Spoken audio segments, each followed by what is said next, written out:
नमस्कार विद्यार्थी मित्रांनो, ABK स्मार्ट स्टडी या आपल्या यूट्यूब चॅनलवरती तुम्हा सर्वांचे पुन्हा एकदा स्वागत आहे. तर मित्रांनो, आपला अहिल्यानगर जिल्हा पोलीस शिपाई भरतीचा दिनांक 7 जुलै 2024 साली झालेला आपला हा पेपर सुरू आहे. तर या पेपरचा आज आपण ते दुसरा भाग पाहणार आहोत. तर या भाग 2मध्ये आपण त्याचे सामान्य ज्ञान म्हणजे JKशी संबंधित जे काही महत्त्वाचे प्रश्न आलेले आहेत तर ते संपूर्ण स्पष्टीकरणासहित पाहणार आहोत. तर हे JKचे प्रश्न तुमच्या आगामी येणारी जी पोलीस भरतीची लेखी परीक्षा आहे त्यामध्ये असेच प्रश्न असण्याची शक्यता आहे. त्यामुळे तुम्ही हा व्हिडिओ पूर्ण बघा व तुमच्या मित्रांना देखील शेअर करा. तर वेळ न घालवता आता आपण आपल्या डायरेक्ट प्रश्नांकडे वळूयात. पाहूया त्याच्या या आपल्या भाग 2मधील आपला हा प्रश्न पहिला आहे बघा. महाराष्ट्र राज्याची स्थापना कधी झाली होती? म्हणजे आपल्या महाराष्ट्र राज्याच्या स्थापनेवरती आधारित प्रश्न आहे. तर अत्यंत सोपा प्रश्न आहे बघा. तर 1 मे 1960ला आपल्या महाराष्ट्र राज्याची स्थापना करण्यात आली होती. म्हणजे साधा प्रश्न होता. तसेच या अगोदर जर पाहिलं तर महाराष्ट्र व गुजरात यांचा एक भाग मिळून म्हणजे मुंबई हे राज्य स्थापन झालं होतं व त्यातूनच परत नंतर गुजरात आणि महाराष्ट्र हे जे आहेत तर ते 2 राज्ये तयार झाली 1 मे 1960ला. ऑप्शन सीमध्ये दिले तेच आपलं या प्रश्नाचं योग्य ॲन्सर असणार आहे. पुढील प्रश्न पाहूयात. प्रश्न क्रमांक 27 म्हणजेच आजच्या या व्हिडिओमधील दुसरा प्रश्न. तर रोशा जातीचे गवत राज्यात कोणत्या जिल्ह्यात मोठ्या प्रमाणात आढळते? तर आता आपल्या राज्यामध्ये रोशा जातीचे जे गवत आढळतं तर ते कोणत्या जिल्ह्यामध्ये आहे आणि ती जास्त मोठ्या प्रमाणात कोणत्या जिल्ह्यामध्ये आढळतं असं आपल्याला इथे विचारलेलं आहे. तर आता इथे जर तुम्ही पाहिलं तर हे जे आहे तर ते आपल्या उत्तर महाराष्ट्रात जे आहे तर ते जास्त म्हणजे जे आहे तर ते रोशा जातीचं गवत जे आहे तर ते आढळतं. म्हणजे खानदेशमध्ये त्यामध्ये कोणकोणते जिल्हे येतात? धुळे, नंदुरबार आणि जळगाव. तर या 3 जिल्ह्यामध्ये रोशा जातीचे गवत जे आहे तर ते मोठ्या प्रमाणावर आढळते. ऑप्शन एमध्ये दिले तेच आपलं या प्रश्नाचं योग्य ॲन्सर असेल. पुढील प्रश्न पाहूयात. प्रश्न क्रमांक 28. तर एकलहरे औष्णिक वीज केंद्र खालीलपैकी कोणत्या जिल्ह्यात आहे? तर आता महत्त्वाची जी काही औष्णिक विद्युत केंद्रे असतील ती कोणकोणती आहेत आणि कोणत्या जिल्ह्यात आहेत हे तुम्हाला माहीत असणं गरजेचं आहे. तर आपल्याला एकलहरे हे जे आहे तर ते नाशिक जिल्ह्यात आहे हे आपल्याला माहिती आहे. तर ऑप्शन डीमध्ये दिले बघा. एकलहरे हे जे औष्णिक विद्युत केंद्र आहे तर ते कोणत्या जिल्ह्यामध्ये आहे? तर ते नाशिक या जिल्ह्यात येते. त्याप्रमाणे बल्लारपूर, चंद्रपूर या ठिकाणी आहे. त्याप्रमाणे बीडमध्ये जर तुम्ही पाहिलं तर परळी, वैजनाथ, बीड, परळी या ठिकाणी देखील औष्णिक विद्युत केंद्र आहे. परळी, बीड या ठिकाणी आणि खापरखेडा, नागपूर या ठिकाणी देखील आहे. तर इथे जर पाहिलं तर आपल्याला नाशिकबद्दल विचारले एकलहरे औष्णिक विद्युत केंद्र तर ते नाशिक जिल्ह्यात आहेत. पुढील प्रश्न पाहूयात. तर अष्टविनायकावरती आधारित हा प्रश्न आहे बघा. तर सिद्धटेक हे अष्टविनायक ठिकाण कोणत्या जिल्ह्यात आहे? तर आता ज्या जिल्ह्याचा आपला पेपर सुरू आहे म्हणजेच अहिल्यानगर म्हणजेच अहमदनगर तर या जिल्ह्याच्या ठिकाणी जर पाहिलं तर तुम्ही सिद्धटेक हे अष्टविनायकचं ठिकाण जे आहे तर ते आढळतं. कोणतं? सिद्धटेक. ऑप्शन बीमध्ये दिलेलं आहे अहिल्यानगर तेच आपलं या प्रश्नाचं योग्य ॲन्सर असणार आहे. एकूण 8 अष्टविनायकापैकी जर पाहिलं तर 5 जी आहेत तर ती पुणे जिल्ह्यात येतात. 2 जी आहे तर ती रायगड या जिल्ह्यात येतात 2 आणि एक 8वं जे आहे तर ते सिद्धटेक हे नगर जिल्ह्यात येतं. म्हणजे आपल्याला विचारलेलं सिद्धटेक हे जे आहे तर ते अष्टविनायक ठिकाण जे आहे तर ते नगर जिल्ह्यात आहे. तर बल्लाळेश्वर पाली आणि महाडचा वरदविनायक हे 2 जे आहेत तर ते रायगड जिल्ह्यात येतात. आणि बाकीचे मोरगावचा मोरेश्वर, ओझरचा विघ्नेश्वर आहे, रांजणगावचा महागणपती आहे, ओझरचा विघ्नेश्वर व लेण्यांद्रीचा गिरिजात्मक असे 5 जे आहेत तर ते पुणेमध्ये येतात. तर इतर देखील माहीत असणे तुम्हाला गरजेचं आहे. तर सिद्धटेक हे नगर जिल्ह्यात येते. पुढील प्रश्न पाहूयात. प्रश्न क्रमांक 30. तर हा घाटावरती आधारित प्रश्न आहे बघा. आता आपल्या जर तुम्ही पाहिलं महाराष्ट्रामध्ये जास्त म्हणजे जर तुम्ही पाहिलं तर घाटमाथ्याचा जो जास्त भाग आहे तर तो पश्चिम महाराष्ट्रात जास्त येतो आणि पूर्व विदर्भ जर पाहिलं तर तिकडे उतारा कमी कमी होत जातो. त्याप्रमाणे तिकडे जास्त घाट नाहीत. फक्त आपल्या पश्चिम महाराष्ट्रामध्ये जास्त घाट आहेत. कोकण आणि पश्चिम महाराष्ट्र. इथे जर तुम्ही पाहिलं तर चंदनपुरी हा घाट कोठून कोठे जाताना लागतो. तर आता वेगवेगळ्या रस्त्यावर म्हणजे नॅशनल हायवेवर वेगवेगळे घाट आहेत हे देखील तुम्हाला माहीत असणं गरजेचं आहे. असा देखील प्रश्न विचारतात की हा घाट कोणत्या नॅशनल हायवेवर आहे तर ते देखील तुम्हाला माहीत असणं गरजेचं आहे. तर आणि 2 ठिकाणांना जोडणारा जो घाट आहे तर त्या 2 ठिकाणाची नावे देखील तुम्हाला माहीत असणं गरजेचं आहे. आणि आपल्या महाराष्ट्रातील स्पेसिफिकली जे काही महत्त्वाचे घाट आहेत पश्चिम महाराष्ट्रात तर ते सर्व तुम्हाला माहीत असणे गरजेचं आहे. तर आता इथे जर पाहिलं तर चंदनापुरी हा जो घाट आहे पुणेवरून नाशिकला जाताना हा चंदनापुरी घाट लागतो बघा, पुणे ते नाशिक. आळेफाटा ते कल्याण हे ते कोणता घाट असतो, तर माळशेज घाट असतो. ठाणे ते मुंबई या ठिकाणी कोणता, पुणे मुंबई किंवा ठाणे मुंबई ज्याला आपण म्हणतो. तर पुणे ते मुंबई हा जो घाट आहे तर तो बोरघाट. पुणे ते ठाणे असं आपण म्हणू शकतो, कुठला, बोरघाट. त्याप्रमाणे पुणे ते सातारा हा कोणता घाट लागतो, खंबाटकी घाट. पुणे ते बारामती दिवे घाट. असे वेगवेगळे घाट जे आहेत ते तुम्हाला माहीत असणे गरजेचं आहे. त्याप्रमाणे खाली कोल्हापूर रत्नागिरी आंबे घाट, त्याप्रमाणे त्याच्या खाली आंबोली घाट, असे वेगवेगळे घाट तुम्हाला माहीत असणं गरजेचं आहे बघा. आता पुढील प्रश्न पाहूयात. प्रश्न क्रमांक 31. तर हा विज्ञानाशी संबंधित प्रश्न आहे बघा. ड जीवनसत्वाच्या अभावी खालीलपैकी कोणता रोग होतो. म्हणजे आता आपले जे 5 जीवनसत्वे आहेत, विटॅमिन्स, तर त्या 5 विटॅमिन्सच्या अभावी होणारे रोग, त्यांचे सायंटिफिक नाव हे तुम्हाला माहीत असणं गरजेचं आहे. आणि त्यासाठी आपल्याला उपाय कोणते करावे लागतील ते व्हिटॅमिनची कमतरता भरून काढण्यासाठी हे देखील माहीत असणं गरजेचं आहे. तर व्हिटॅमिन डी जर तुम्ही पाहिलं तर ते आपल्याला सूर्यप्रकाशापासून मिळतं, म्हणजे कोवळ्या सूर्यप्रकाशापासून आणि काही माशांच्या तेलापासून देखील मिळतं बघा. तर आता हे ड जीवनसत्व जर कमी झालं तर आपले हाडे देखील काय होतात, म्हणजे थोडी ठिसूळ व्हावी लागतात. म्हणजे आपलं ड जीवनसत्व जे त्वचेसाठी जे आहे तर ते, किंवा आपली त्वचा व्यवस्थित राहण्यासाठी देखील चांगलं राहतं. तर ते जर त्याचा जर अभाव किंवा कमतरता झाली तर कोणता रोग होतो, मूळदूस हा जो रोग आहे तर तो ड जीवनसत्वाच्या अभावी होतो. ऑप्शन सी मध्ये दिले बघा. त्याप्रमाणे थायमिनची जर कमतरता झाली तर बेरीबेरी हा रोग होतो. त्याप्रमाणे व्हिटॅमिन सी, आता व्हिटॅमिन सीची कमतरता जर झाली तर स्कर्वी हा रोग होतो. स्कर्वीमध्ये काय होतं, हिरड्या सुचतात दाताच्या आणि त्यातून जे आहे तर ते रक्तप्रवाह सुरू होतो. तर तो जो स्कर्वी जे आहे तर व्हिटॅमिन सीमुळे होतो. आता व्हिटॅमिन सीचा प्रमुख स्रोत कोणता आहे, आवळा किंवा लिंबूवर्गीय फळे जे आहेत तर ते व्हिटॅमिन सीचे स्रोत आहेत, त्यावरती उपाय आहेत. आणि रात आंधळेपणा जो आहे तर तो अजीवनसत्व व्हिटॅमिन ए रेटिनॉल हे त्याचं सायंटिफिक नाव आहे, तर त्याच्या अभावी जो आहे तर तो रात आंधळेपणा होतो, जे की ऑप्शन डी मध्ये दिलेलं आहे. हे देखील लक्षात ठेवा. तर ड जीवनसत्वाअभावी कोणता होतो, तर मूळदूस होतो. तेच आपलं ॲन्सर असणार आहे. तसेच मित्रांनो, तुम्हाला जर याची PDF हवी असेल तर आपलं टेलिग्राम चॅनल आहे, त्याची लिंक तुम्हाला या व्हिडिओच्या डिस्क्रिप्शनमध्ये भेटून जाईल. तिथे तुम्ही टेलिग्राम चॅनल जॉईन करा व याची फ्रीमध्ये PDF तुम्हाला भेटून जाईल. तसेच तुम्हाला हा व्हिडिओ आवडत असेल तर लाईक करा व कमेंटमध्ये नक्की कळवा की अजून काही इम्प्रूव्हमेंट हवी असेल तुम्हाला या व्हिडिओमध्ये. तर पुढील प्रश्न पाहूयात. प्रश्न क्रमांक 32. ब्राह्मो समाजाची स्थापना कोणी केली. तर हा इतिहासावर म्हणजे समाज सुधारकावरती आधारित प्रश्न आहे बघा. जे काही महाराष्ट्रात जे समाज सुधारक होऊन गेले तर त्यांच्या संबंधित किमान त्यांचे नाव, पूर्ण नाव, त्यांचं कार्य काय, त्यांचं जन्म ठिकाण आणि ते म्हणजे त्यांचं महत्त्वाचं कार्य हे तुम्हाला माहीत असणं गरजेचं आहे. त्यांचं जन्म ठिकाण हे देखील माहीत असणं गरजेचं आहे. तर आपल्याला इथे काय दिले, ब्राह्मो समाजाची स्थापना कोणी केली. तर ती कोणी केली होती, राजा राममोहन रॉय यांनी केली होती ब्राह्मो समाजाची स्थापना. तर कधी केली होती, तर 20 ऑगस्ट 1828 मध्ये ब्राह्मो समाजाची स्थापना राजा राममोहन रॉय यांनी केली होती. कधी, 20 ऑगस्ट आणि साल किती आहे, 1828 हे लक्षात ठेवा. आणि कोठे केली होती, कोलकाता या ठिकाणी केली होती बघा राजाराम मोहन राय यांनी. म्हणजे याचा उद्देश काय होता, एकेश्वरवादी हिंदू समाज निर्माण करणे, म्हणजे एकेश्वरवादी समाज निर्माण करणे असा याचा उद्देश होता. तर राजाराम मोहन राय यांनी स्थापना केली होती.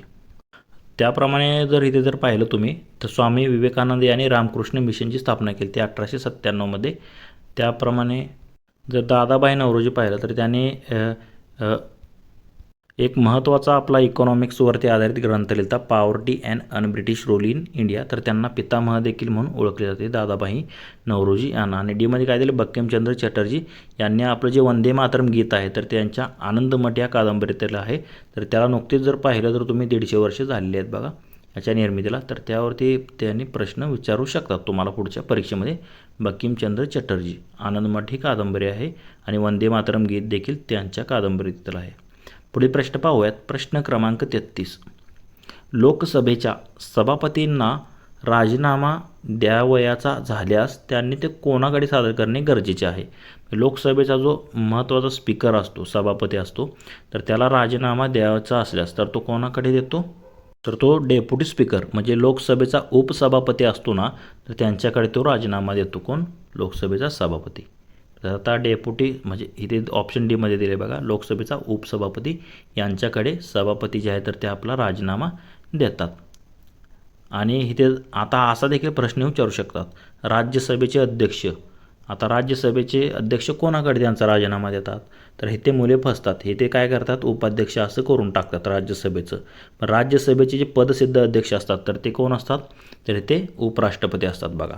आणि उपराष्ट्रपती नेहमी राजीनामा कोणाकडे देतो, तर तो राष्ट्रपतीकडे देतो. त्यामुळे असं प्रश्नामध्ये तुम्हाला ते भरकटू शकतात. तर लोकसभेच्या सभापतींचा राजीनामा द्यावायचा असल्यास तो उपसभापतीकडे दिला जातो, हे फक्त लक्षात ठेवा. पुढील प्रश्न पाहूयात. प्रश्न क्रमांक 34. सावित्रीबाई फुले यांचा जन्म कधी झाला, तर मगाशीच मी सांगितलं महत्त्वाचे जे समाजसुधारक त्यांचे जन्म ठिकाण व त्यांचे पूर्ण नाव हे तुम्हाला माहीत असणं गरजेचं आहे. तर 3 जानेवारी 1831 सावित्रीबाई फुले यांचा जन्म झाला होता. ऑप्शन बी मध्ये दिलेला आहे. बालिका दिन म्हणून आपण साजरा करतो 3 जानेवारी. तसेच महाराष्ट्रात म्हणजे आपल्या पहिल्या महिला स्त्री शिक्षिका म्हणून ओळखल्या जातात सावित्रीबाई फुले.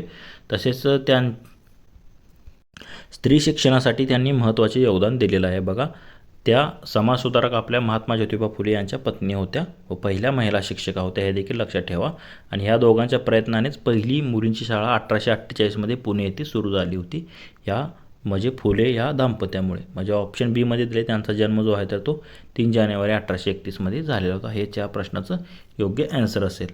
पुढील प्रश्न पाहूयात. प्रश्न क्रमांक 35. T20 क्रिकेट वर्ल्ड कप, म्हणजे क्रिकेटच्या चाहत्यांसाठी हा प्रश्न आहे बघा. T20 क्रिकेट वर्ल्ड कप 2024साठी खालीलपैकी कोणता देश यजमान होता. यजमान म्हणजे काय, जिथे ज्या देशामध्ये सामने भरवण्यात आले होते, म्हणजे ज्या देशाने त्या सामन्यांचं आयोजन केलं होतं. तर कोणी केलं होतं, तर आता दिले जर ऑप्शनमध्ये पाहिलं तर तुम्ही अमेरिका. तर अमेरिका या देशात तुम्ही जर पाहिलं तर ते किती 2 महिन्यात त्यांनी स्टेडियम तयार केलं होतं बघा, फक्त क्रिकेटच्या मॅचेससाठी. कारण तिथे बेसबॉल जो आहे तर तो जास्त फेमस आहे अमेरिकेमध्ये. तर त्यांनी क्रिकेटचं ग्राउंड नव्हतं तर त्यांनी तयार केलं होतं अमेरिका या ठिकाणी. तर T20 क्रिकेट वर्ल्ड कप 2024साठी कोणता देश यजमान होता, अमेरिका. आणि दुसरा कोणता देश होता, वेस्ट इंडिज. मग दोघात होतं, पण ऑप्शनमध्ये अमेरिका दिले म्हणून तेच आपलं या प्रश्नाचं योग्य ॲन्सर असणार आहे. आणि सध्या जर तुम्ही पाहिलं तर 2020 वर्ल्ड कप भारत आणि श्रीलंका या 2 देशामध्ये सुरू आहे बघा. तर हे देखील लक्षात ठेवा. आता पुढच्या येणाऱ्या परीक्षेमध्ये तुम्हाला विचारू शकतात. आणि यामध्ये जर तुम्ही पाहिलं तर एकूण 20 संघांचा समावेश आहे असं देखील विचारू शकतात. किती 20 संघांनी भाग घेतलेला आहे. सध्या सुरू आहे तो T20 क्रिकेट वर्ल्ड कप. पुढील प्रश्न पाहूयात. प्रश्न क्रमांक 36. तर अभिनव बिंद्रा हा खेळाडू कोणत्या खेळाशी संबंधित आहे असं आपल्याला इथे विचारलेलं आहे. तर अभिनव बिंद्रा जो आहे तर तो नेमबाजीशी संबंधित आहे बघा. ऑलिम्पिक मेडल विजेता अभिनव बिंद्रा आहे. तर तो कशाशी संबंधित आहे, आता वेगवेगळ्या क्षेत्रातील जे काही खेळाडू आहेत ते कोणत्या खेळाशी संबंधित आहे, त्यांचे नाव आणि ते खेळाचा प्रकार हे तुम्हाला माहीत असणं गरजेचं आहे. म्हणजे आता जर तुम्ही पाहिलं तर भालाफेकमध्ये आता कोण आहे, नीरज चोप्रा आहे. तसं इतर आता तुम्हाला विचारू शकतात बाबा शॉर्टपुटमध्ये कोण आहे, किंवा अजून जर पाहिलं तुम्ही तर रनिंगमध्ये कोण आहे, असं म्हणजे त्या खेळाडू, किंवा चेसमध्ये कोण आहे, हे खेळाडू संबंधित तुम्हाला माहीत असलं पाहिजे. बॅडमिंटनशी संबंधित कोणता खेळाडू आहे. वेगवेगळे खेळाडू असतात बघा, दरवर्षी काहीतरी मेडल मिळवतात आपले जे देशाचे खेळाडू आणि आपल्या देशाचं नाव मोठं करतात. तर त्यांच्याबद्दल किमान आपल्याला त्यांचं नाव आणि त्यांचा म्हणजे कोणत्या राज्याचे ते आहेत आणि त्यांचं म्हणजे खेळ कोणता आहे हे देखील एवढं तरी माहीत असणं तुम्हाला गरजेचं आहे. खेळाडूंच्या बाबतीत कुस्तीशी संबंधित कोण आहेत आता हे देखील तुम्हाला माहीत असणं गरजेचं आहे. तर अभिनव बिंद्रा जो आहे तर तो नेमबाजी या खेळाशी संबंधित आहे. ऑप्शन बी मध्ये दिले तेच आपलं या प्रश्नाचं योग्य ॲन्सर असणार आहे. पुढील प्रश्न पाहूयात. प्रश्न क्रमांक 37. तर इथे दिलेलं आहे तराजूचे कार्य टिंबटिंबनुसार चालते. तर आता ऑप्शन दिलेत परिवलाचे तत्व, संवेग अक्षयतेचा नियम, बलाचा चतुष्कोनाचा नियम की ऊर्जेच्या अक्षयतेचा नियम. आता तराजू म्हणजे काय, वजन. तुम्हाला माहिती आहे तराजू आपण म्हणजे वजन करतो एखाद्या गोष्टीचं. तुम्ही पाहिलं असेल मध्ये असं धरलं जातं आणि साईडला वजन आपण करतो तर त्याला तराजू म्हणतो. तर त्याचे कार्य जे आहे तर ते परिवलाच्या तत्वावरती आधारित असतो, म्हणजे बॅलन्सिंग इकडे तिकडे परिवलाच्या तत्वावरती आधारित तराजूचे कार्य चालते. ऑप्शन ए मध्ये दिलेलं आहे तुम्हाला. तर ह्या नियमांचा यामध्ये काही संबंध नाही बघा. तर फक्त तराजूचे कार्य जे आहे तर ते परिवलाच्या तत्वावरनुसार चालते, हे तुम्ही फक्त लक्षात ठेवा. पुढील प्रश्न पाहूयात. प्रश्न क्रमांक 38. सर्वसामान्य निरोगी माणसाचा रक्तदाब, म्हणजे सर्वसामान्य जी निरोगी व्यक्ती असते तिचा रक्तदाब किती असतो. तर नॉर्मल जर पाहिलं तर तुम्ही 120/80 असतो बघा. तर आता 120 आणि 80 हे असं का देतात, म्हणजे आपल्या हृदयाकडून इतर अवयवांकडे जातानाचं जे रक्त असतं त्याला काय म्हणतो आपण, धमन्यामधून ते रक्त जातं. तर त्या धमनीचा दाब असतो 120 आणि येताना कशामध्ये येतं हृदयाकडून, तर ते शिरेद्वारे येतं. तर ते शिरेचा दाब असतो येतानाचा 80. म्हणजे जाताना आणि येताना हा नॉर्मल दाब असतो 120/80 असा नॉर्मल असतो. याच्यावर जर वाढत गेला 140 160 तर ते काय म्हणतो आपण, BP वाढला म्हणतो आपण. तर इथे काय आहे, नॉर्मल जर पाहिलं तर 120/80. ऑप्शन एमध्ये दिले तेच आपलं या प्रश्नाचं योग्य आन्सर असणार आहे. पुढील प्रश्न पाहूयात. प्रश्न क्रमांक 39.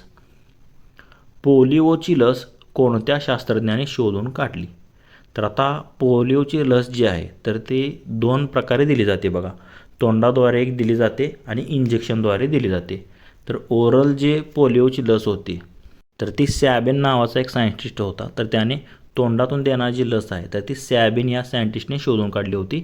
आणि इंजेक्शनद्वारे देणारी पोलिओची लस होती तर ती साल्क याने शोधून काढली होती. म्हणजे दिलेल्या पर्यायानुसार जर पाहिलं तर कोणत्या शास्त्रज्ञाने शोधून काढली होती, तर 2 प्रकारच्या पोलिओच्या लस आहेत, एक इंजेक्शनद्वारे आणि एक तोंडावाटे. तुम्हाला माहीतच असेल. तर तोंडावाटे सॅबिन या शास्त्रज्ञांनी शोधलेली आहे आणि इंजेक्शनद्वारे जी दिली जाते ती साल्क यांनी शोधलेली आहे. ऑप्शन बी या प्रश्नाचं योग्य आन्सर असणार आहे. तर इथे जर पाहिलं तर आईन्स्टाईनने सापेक्षता सिद्धांत मांडला, म्हणजे E=mc² याद्वारे म्हणजे त्याने म्हणजे प्रचंड एनर्जी असते हे सांगितलं आहे. त्याप्रमाणे चांडविक याने न्यूट्रॉनचा शोध लावला आहे बघा. आणि लुईस पाश्चर यांनी पाश्चरीकरण पद्धत दुधाची पाहिली तर त्याने त्याचा शोध लावलेला होता, लुईस पाश्चर याने. पुढील प्रश्न पाहूयात. प्रश्न क्रमांक 40. चोंडी हे अहिल्यादेवींचे जन्मस्थान खालीलपैकी कोणत्या तालुक्यात आहे? आता ज्या आपल्या अहिल्यादेवी आहेत तर त्यांचे जे जन्मस्थान आहे तर ते नगर जिल्ह्यात आहे. तर ते चोंडी या ठिकाणी आहे. तर ते चोंडी हे जे गाव आहे किंवा जे स्थान आहे तर ते कोणत्या तालुक्यामध्ये येतं इथे आपल्याला विचारलेलं आहे बघा. चोंडी हे जे आहे तर ते जामखेड तालुका आहे ना, तर त्या जामखेड तालुक्यामध्ये नगर जिल्ह्यातील त्या ठिकाणी हे गाव आहे. म्हणजे ते अहिल्यादेवींचे जे आहे तर ते जन्मस्थान मानले, म्हणजे तिथे त्यांचा जन्म झालेला होता, जामखेड तालुक्यातील चोंडी या गावी. ऑप्शन बी मध्ये दिले तेच आपलं या प्रश्नाचं योग्य आन्सर असेल. पुढील प्रश्न पाहूयात. प्रश्न क्रमांक 41. तर संतांवरती आधारित प्रश्न आहे बघा. संत चोखामेळा यांचे समाधीस्थळ खालीलपैकी कोठे आहे? तर आता संत चोखामेळा यांचे जे समाधीस्थळ आहे तर ते पंढरपूरजवळ मंगळवेढा जो तालुका आहे तर ह्या मंगळवेढा या ठिकाणी संत चोखामेळा यांचे समाधीस्थळ जे आहेत, जे की संत नामदेव महाराजांच्या काळात होऊन गेले होते संत चोखामेळा, तर त्यांचे जे समाधीस्थळ आहे तर ते मंगळवेढा या ठिकाणी आहे. म्हणजे सोलापूर जिल्ह्यातील एक तालुका आहे मंगळवेढा. तुम्ही पाहिला असेल पंढरपूर जवळच आहे हा. तर त्या मंगळवेढा या ठिकाणी संत चोखामेळा यांचे समाधीस्थळ आहे.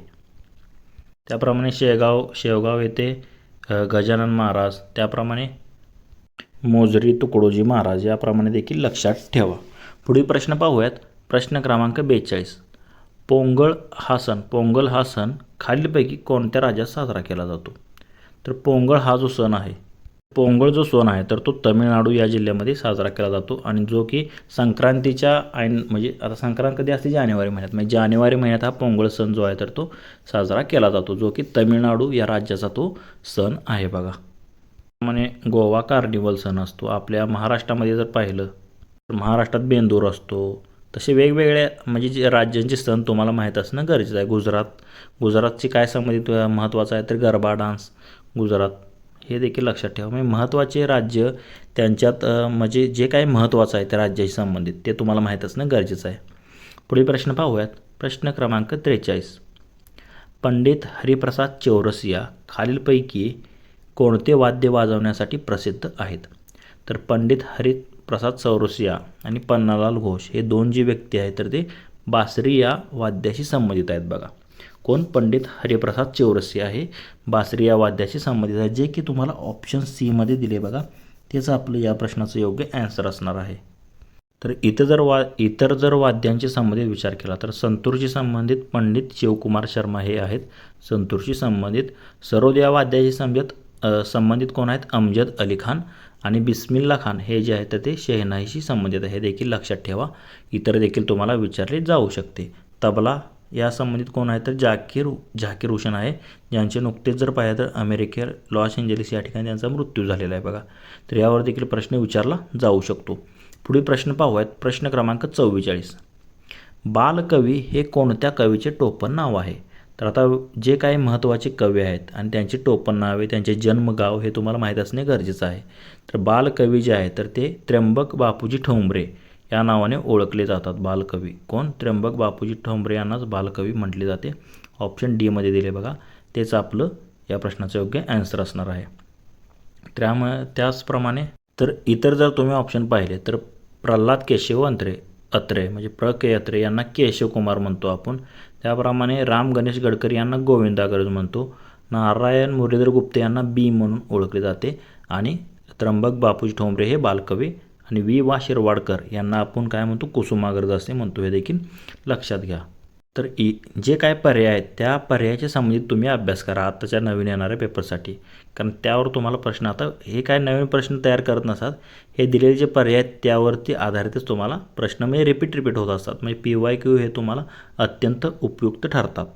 तर पुढील प्रश्न आहे प्रश्न क्रमांक 45. नगर जिल्ह्यात किती विधानसभा मतदारसंघ येतात? तर आता नगर जिल्ह्याचा आपला पेपर सुरू आहे बघा.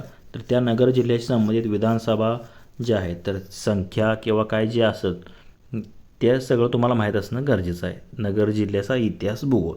तर इथे जर तुम्ही पाहिलं तर नगर जिल्ह्यात जे आहे तर एकूण 12 जे आहे तर त्या विधानसभा जे आहे तर ते मतदारसंघ येतात. किती? एकूण 12. आता तुम्ही तुमचा जो जिल्ह्याचा फॉर्म भरला आहे त्या जिल्ह्याची संबंधित तुम्ही माहिती काढूनच ठेवा, कारण 1 ते 2 प्रश्न तुम्हाला त्यावरती हमखास विचारले जाणार आहेत. पुढील प्रश्न पाहूयात. प्रश्न क्रमांक 46. भंडारदरा हे धरण कोणत्या नदीवर आहे? तर आता महत्त्वाची जी धरणे आहेत आणि ते कोणत्या नदीच्या काठावर वसलेली आहेत हे फक्त तुम्हाला माहीत असणं गरजेचं आहे बघा. तर भंडारदरा हे जे धरण आहे तर ते नगर जिल्ह्यात आहे आणि ते प्रवरा नदी जी आहे तर त्या प्रवरा नदीवरती भंडारदरा हे धरण जे आहे तर ते वसलेलं आहे, जी की गोदावरीची उपनदी आहे बघा प्रवरा, त्याच्यावरती आधारित, म्हणजे त्याच्यावर हे भंडारदरा धरण वसलेलं आहे. त्याप्रमाणे गोदावरी जर पाहिलं तर गंगापूर धरण आहे. त्याप्रमाणे मुळा मुठावरती जर पाहिलं तर तुम्ही वेगवेगळी पवना, पुणे, म्हणजे वेगवेगळी धरणे जी आहेत तर आता नीरा नदीवर पाहिलं तर वीर धरण आहेत. असे महत्त्वाची धरणे आहेत, पुणे जिल्ह्यात आहेत किंवा इतर कोणत्या जिल्ह्यात आहेत तुम्हाला माहीत असणं गरजेचं आहे बघा. वेगवेगळ्या नद्यांवरनी वेगवेगळी धरणे आहेत. तर हे तुम्हाला कोणत्या जिल्ह्यात आहेत, कोणत्या नदीवरती आहेत हे तुम्हाला माहीत असणं गरजेचं आहे. तर कोल्हापूरच्या पंचगंगा या नदीवरती कोणतं धरण आहे हे तुम्ही मला आता कमेंट करून सांगायचं आहे. पाहूयात तुमचा पण अभ्यास आहे का नाही ते. पुढील प्रश्न पाहूयात. प्रश्न क्रमांक 47. छत्रपती संभाजी महाराजांचा जन्म खालीलपैकी कोणत्या किल्ल्यावर झाला? तर छत्रपती संभाजी महाराजांबद्दल आता तुम्हाला काय संपूर्ण त्यांचा इतिहास, भूगोल माहीत असणं गरजेचं आहे. छत्रपती शिवाजी महाराज, छत्रपती संभाजी महाराज यांचे कार्य तुम्हाला माहीत असणं गरजेचं आहे, कारण तुम्ही महाराष्ट्रामध्ये राहताय. तर हे माहिती असायलाच पाहिजे सर्वांना, जे कोणी महाराष्ट्रात राहतात त्यांना. तर लक्षात घ्या, छत्रपती संभाजी महाराजांचा जन्म जो आहे तर तो पुरंदर या किल्ल्यावरती झालेला होता. कुठे? पुरंदर या ठिकाणी. आणि छत्रपती शिवाजी महाराजांचा जन्म जो आहे तर तो शिवनेरी किल्ल्यावर झाला होता. हे 2 लक्षात ठेवा. आणि छत्रपती शिवाजी महाराजांची राजधानी कोणती होती? रायगड होती. हे देखील लक्षात घ्या. 6 जून 1674ला राज्याभिषेक झाला होता आणि पहिले आपले स्वराज्याचे राजे जे आहेत तर ते छत्रपती शिवाजी महाराज झाले होते. पुढील प्रश्न पाहूयात. तर प्रश्न क्रमांक 48. ॲनी बेझंट व टिंबटिंब यांनी होम रूल चळवळ सुरू केली होती. तर ॲनी बेझंट आणि महाराष्ट्रामध्ये कोण? लोकमान्य टिळक यांनी, ह्या दोघांनी मिळून होम रूल चळवळ जी आहे तर ती सुरू केली होती. ऑप्शन सी मध्ये दिले, तेच याचं ॲन्सर असणार आहे. तर आता इतर पर्यायांबद्दल थोडं आपण पाहतो. गोपाळकृष्ण गोखले, भारत सेवक समाज 1905ला त्याची स्थापना केली होती. त्याप्रमाणे इथे जर पाहिलं तर महात्मा गांधी, तर महात्मा गांधीजी तर हे तुम्हाला सर्व सत्याग्रह आहे तर ते दांडी मार्च वगैरे सर्व तुम्हाला माहीत असणं गरजेचं आहे. तारका कोणत्या ठिकाणून कुठे झालं तर हे माहीत असणं गरजेचं आहे. आणि लाला लजपतराय यांचं कार्य देखील माहीत असणं गरजेचं आहे बघा. 1920च्या ज्या अधिवेशन होतं तर त्याचे अध्यक्ष देखील होते, नागपूर येथे झालं तर लाला लजपतराय. लाल बाल पाल म्हणून तुम्ही नाव ऐकलं असेल, म्हणजे हे तिघे जे होते लाला लजपतराय, लोकमान्य टिळक आणि बाळ गंगाधर टिळक, बिपिनचंद्र पाल एक होते. म्हणजे लोकमान्य टिळक, बिपिनचंद्र पाल आणि लाला लजपतराय. लाल बाल पाल म्हणतो हे जहालवादी नेते होते बघा. हे असं त्यांचं लाल बाल पाल म्हणून असं नाव घेतलं जातं. तर ॲनी बेझंट व लोकमान्य टिळक यांनी होम रूल चळवळ सुरू केली होती. आणि केसरी व मराठा हे देखील वृत्तपत्रे जे आहेत तर ती लोकमान्य टिळकांनी सुरू केली होती आपल्या महाराष्ट्रामध्ये. हे देखील लक्षात घ्या. पुढील प्रश्न पाहूयात. प्रश्न क्रमांक 49. दीक्षाभूमी हे स्थान कोणत्या शहरात स्थित आहे? तर दीक्षाभूमी हे जे स्थान आहे तर ते नागपूर या ठिकाणी आहे. तर आता इथेच काय आहे तर हे देखील तुम्हाला माहीत असणं गरजेचं आहे. बघा 1856मध्ये आपले जे घटनेचे शिल्पकार आहेत महामानव डॉक्टर बाबासाहेब आंबेडकर यांनी जे आहे तर त्यांनी अगोदर 1935 साली त्यांनी काय केलं तर येवला येथे त्यांनी शपथ घेतली की जरी मी हिंदू म्हणून जन्माला आलो तरी मी हिंदू म्हणून मरणार नाही. म्हणून त्यांनी काय केलं, बौद्ध या धर्मामध्ये त्यांनी जे आहे तर ते धर्मांतर केलं आणि त्यांच्याबरोबर लाखो त्यांचे जे कोणी अनुयायी होते त्यांनी देखील ते धर्म म्हणजे दीक्षा घेतलेली. दीक्षा सोहळा जो आहे तर तो नागपूर येथे पार पडलेला होता. म्हणून दीक्षाभूमी जिथे पार पडला त्या स्थळाला दीक्षाभूमी हे नाव देण्यात आलं आणि ते नागपूर या जिल्ह्यात होतं. ऑप्शन एमध्ये दिले तेच आपलं या प्रश्नाचं योग्य आन्सर असणार आहे. म्हणजे दीक्षा देखील त्यांनी त्याच वर्षी घेतली आणि त्याच वर्षी जे आहे तर त्यांचे महापरिनिर्वाण देखील झालं 6 डिसेंबर 1856ला. हे देखील लक्षात घ्या. आणि त्यांची समाधी स्थळ जे आहे तर चैत्यभूमी ही मुंबई या ठिकाणी हे देखील लक्षात घ्या. कोणाची? डॉक्टर बाबासाहेब आंबेडकर यांची. पुढील प्रश्न पाहूयात. प्रश्न क्रमांक 50. आर्य समाजाची स्थापना कोणी केली? तर आता महत्त्वाचे जे काही समाज आहेत तर त्याप्रमाणे तुम्हाला त्या समाजाशी संबंधित संस्थापक तसेच समाजाची स्थापना कोठे केली, समाजाशी संबंधित काही वृत्तपत्र किंवा काय आहे मासिक वगैरे ते तुम्हाला माहीत असणं गरजेचं आहे. तर आर्य समाजाची स्थापना जी आहे तर ती स्वामी दयानंद सरस्वती यांनी 10 एप्रिल 1875मध्ये मुंबई या ठिकाणी केली होती. बघा नंतर याची शाखा जी आहे तर ती लाहोर या ठिकाणी उघडण्यात आली होती. म्हणजे वेदांकडे चला हा त्यांचा संदेश होता. कोणाचा? स्वामी दयानंद सरस्वती यांचा. आणि विष प्रयोगामुळे त्यांचे निधन झाले होते 1883मध्ये. स्वामी दयानंद सरस्वती म्हणजे आर्य समाजाचे संस्थापक होते, हे देखील लक्षात घ्या. तर इथे जर पाहिलं तर केसरी व मराठा वृत्तपत्राचे जनक लोकमान्य टिळक, तसेच त्यांनी गणेशोत्सव व शिवजयंती सुरुवात देखील केली होती. आणि त्याप्रमाणे जर पाहिलं गोपाळकृष्ण गोखले भारत सेवक समाज, गोपाळ गणेश आगरकर सुधारक हे वृत्तपत्र त्यांनी सुरू केलं होतं, हे देखील लक्षात घ्या. म्हणजे हे पर्यायाबद्दल जे काही येतात त्यांच्याबद्दल देखील माहिती ठेवत जा, कारण त्याचा उपयोग होतो तुमच्या येणाऱ्या पुढच्या परीक्षेमध्ये. तर बघा म्हणजे 25 प्रश्न आहेत. तर ह्यामध्ये जर पाहिलं तर आता पुढे एक 10-12 प्रश्न आहेत अजून जी के संबंधित, ते देखील आपण पाहूयात. म्हणजे भरपूर प्रश्न आले जी केशी संबंधित या पेपरमध्ये. तर इथे प्रश्न क्रमांक 76 पासून आहेत पुढचे जी केचे प्रश्न काय आहे. तर इथे दिलेला आहे बघा, विज्ञानाशी संबंधित प्रश्न आहे हा. ग्लुकोमा हा रोग कोणत्या अवयवास होतो? तर ग्लुकोमा हा जो रोग आहे तर हा डोळ्याशी संबंधित आजार आहे. बघा डोळ्याशी संबंधित. आता म्हणजे वेगवेगळे अवयव त्याच्याशी संबंधित जे काही रोग होतात ते कोणत्या अवयवात होतात हे तुम्हाला माहीत असणं गरजेचं आहे. तर मेंदूला ब्रेन ट्यूमर होतो, मेंदूचा कॅन्सर हे देखील तुम्हाला माहीत असलं पाहिजे. अस्थि म्हणजे हाडाशी संबंधित रोग तुम्हाला माहीत असले पाहिजेत. कानाशी संबंधित म्हणजे जे काय होतं ते तुम्ही माहिती घ्या, म्हणजे ते तुम्हाला परीक्षेमध्ये विचारलं जाऊ शकतं. पुढील प्रश्न पाहूयात. प्रश्न क्रमांक 77. आंतरराष्ट्रीय न्यायालयाचे मुख्यालय खालीपैकी कोठे आहे? तर आंतरराष्ट्रीय न्यायालय जे आहे तर त्याचे मुख्यालय जे आहे तर ते कोठे आहे? द हेग नेदरलँड या ठिकाणी आहे. ऑप्शन एमध्ये दिले बघा. नेदरलँड या देशात द हेग या ठिकाणी जे आहे तर ते आंतरराष्ट्रीय न्यायालयाचं मुख्यालय आहे. तर यामध्ये जर पाहिलं तर एकूण 15 न्यायाधीश असतात. एकूण टोटल देशांचे सर्व जगाचे मिळून एकूण 15 असतात आंतरराष्ट्रीय न्यायालयामध्ये. आणि त्यांची निवड जी आहे तर ती 9 वर्षासाठी केलेली असते, एका न्यायालयाचा कार्यकाल. तर हे देखील लक्षात घ्या. द हेग नेदरलँड या ठिकाणी आंतरराष्ट्रीय न्यायालयाचे मुख्यालय आहे. ऑप्शन ए या प्रश्नाचं योग्य आन्सर असणार आहे. पुढील प्रश्न पाहूयात. प्रश्न क्रमांक 78. धरमतरची खाडी कोणत्या जिल्ह्यात आहे? तर एक मोठी महत्त्वाची खाडी आहे बघा, धरमतरची खाडी. त्याच्यावरती वसईची खाडी आहे आणि खाली धरमतरची खाडी आहे. तर धरमतरची खाडी जी आहे तर ती कोणत्या जिल्ह्यातून वाहते? तर ती रायगड या जिल्ह्यात जी आहे तर ती धरमतरची खाडी आहे. आणि महत्त्वाच्या 3 नद्या ज्या आहेत तर त्यामध्ये येऊन मिळतात धरमतरच्या खाडीला. त्यातली महत्त्वाची नदी कोणती? उल्हास नदी. तर आता ह्या धरमतरची खाडी जी आहे तर ती कोणत्या जिल्ह्यात आहे विचारलेलं आहे, तर ते तुम्हाला माहीत असणं गरजेचं आहे. त्याप्रमाणे सिंधुदुर्ग जिल्ह्यातील महत्त्वाच्या कलावलीची खाडी वा कर्ली खाडी ह्या ज्या आहेत तर ते सिंधुदुर्गामध्ये आहेत. दाभोळची खाडी रत्नागिरी जिल्ह्यात आहे. नांदेडला कोणतीही खाडी नाही बघा, कारण हे म्हणजे जे पश्चिम कोकणातील जे आहेत त्या ठिकाणी कोकणातील जे जिल्हे आहेत तर त्या ठिकाणी खाड्या आहेत. पूर्वेकडे जे आहेत तर तिथे कोणत्याही खाड्या नाहीत बघा, कारण तिथे समुद्रकिनारा लागलेला नाही. पुढील प्रश्न पाहूयात. प्रश्न क्रमांक 79. तंबाखूमध्ये टिंबटिंब हे धोकादायक रसायन असते बघा. आता तंबाखू जे खाते तर त्यांना माहीत असणं गरजेचं आहे. त्याच्यावर लिहिलेलं असतं खाल्लं की कॅन्सर होतो, तरी पण लोक काय करतात, बघतात आणि खातात. तर त्यामध्ये निकोटीन नावाचं हे धोकादायक काय असतं, रसायन असतं निकोटीन, ज्यामुळे वेगवेगळे कॅन्सर होऊ शकतात बघा. लिहिलेलं असतात तरी लोक तेच खातात. काय कसे खातात आता त्यांनाच माहिती. तर तंबाखूमध्ये धोकादायक रसायन कोणते असते, निकोटीन असते. ऑप्शन बी मध्ये दिले तेच या प्रश्नाचं योग्य ॲन्सर असेल. पुढील प्रश्न पाहूयात. प्रश्न क्रमांक 80. वस्तू व सेवा कराशी म्हणजे GSTशी संबंधित घटना दुरुस्ती कोणती? तर आता GST संबंधित घटना दुरुस्ती जी आहे तर ती 101वी घटना दुरुस्ती ऑप्शन 1 मध्ये दिलेला आहे बघा. 101वी घटना दुरुस्ती झाली तर कधी 1 जुलै 2017 पासून जर पाहिलं तुम्ही तर GSTची सुरुवात झाली होती. आणि GST लागू करणारे पहिले राज्य कोणते होते, आसाम या राज्यानं सुरुवात केली होती म्हणजे लागू करण्याची GSTची. आणि 2017 पासून सगळीकडे जे आहे तर ते GST लागू करण्यात आलेला होता. कलम 246A मध्ये आहे. कशामध्ये, कलम 246A मध्ये GSTचा समावेश करण्यात आला आहे. आणि 101वी घटना दुरुस्ती होती, हे देखील लक्षात घ्या.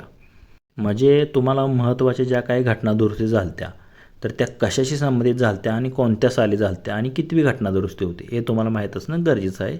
तर पुढील प्रश्न पाहूयात. प्रश्न क्रमांक 81. लक्षद्वीप बेटे टिंबटिंब येथे आहेत.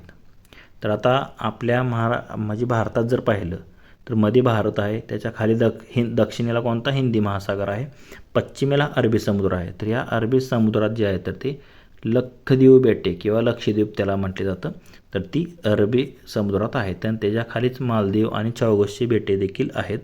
तर हे अरबी समुद्रामध्ये येतात.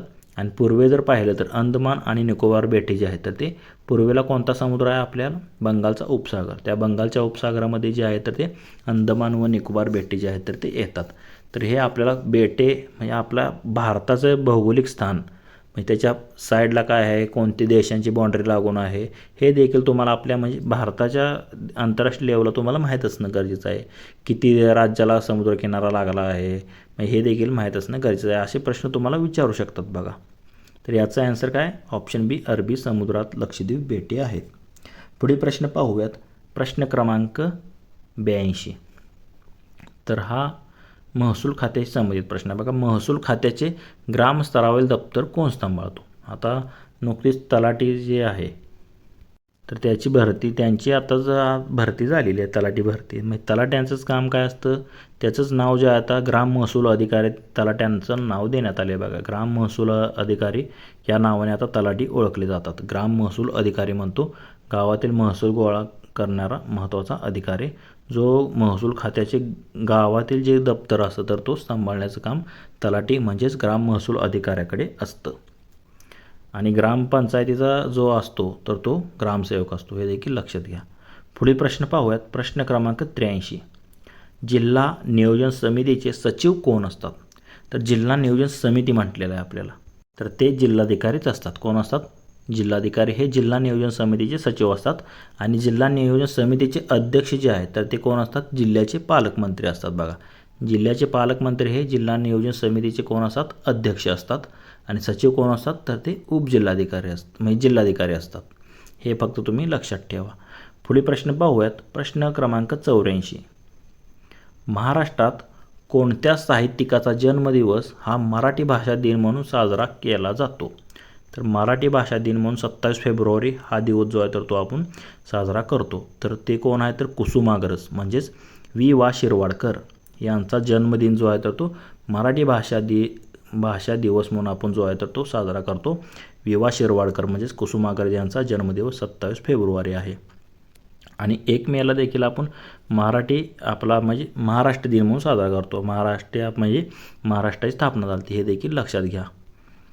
तर गोविंदाग्रज, आता मगाशीच मी सांगितलं गोविंदाग्रज हे कोणाचं टोपण नाव आहे, आता ते तुम्ही मला कमेंट करून सांगायचं आहे, कारण याचा आन्सर मी तुम्हाला वर सांगितलं आहे. गोविंदाग्रज हे टोपण नाव कोणाचं आहे ते. पुढील प्रश्न पाहूयात. प्रश्न क्रमांक 85. डिस्कवरी ऑफ इंडिया या ग्रंथाचे लेखक कोण आहेत?